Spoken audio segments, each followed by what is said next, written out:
My name is Jennifer Strauss. I am one of many people who opened up about my sexuality in high school in Portland, Oregon. This is my story of harassment throughout my high school career. In March of 2012, nude photos of me got released on the net and sent all over to my high school family and friends.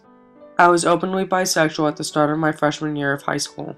Along with a very small population at my high school, I was part of the Gay Straight Alliance.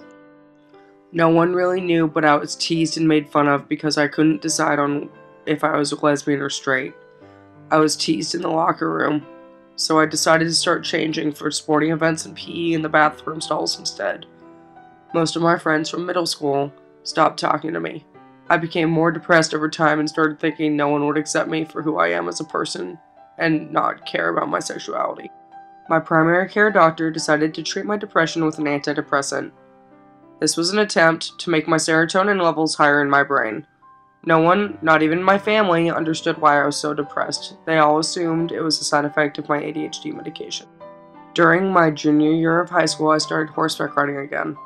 I decided to start gender-neutral activities in order to stop the harassment. Half the people in this picture mentally harassed and pulled pranks on me over my sexuality. The other half did not care or thought little of it.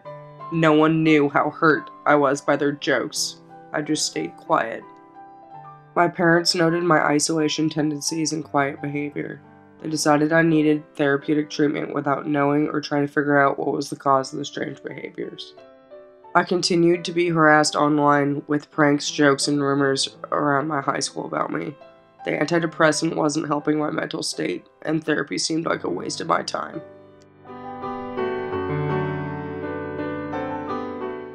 I found a very dangerous but slightly relieving activity that some doctors and therapists would call self-harm. I started cutting my inner thighs where no one could see.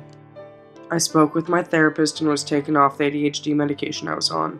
My therapist acted like it was normal for children under the age of 18 to want to cause themselves harm on these medications. I finally got the guts to talk to my school counselor about what had been happening with all the teasing and harassment. I was told by a doctor that if I had cut any deeper, I could have punctured an artery in my leg. I could have killed myself. In order to stop, I thought of how I could have caused my family a lot of hurt, since half my family had died before high school. Don't let what happened to me happen to your friends. Stop LGBT bullying. You could save a life.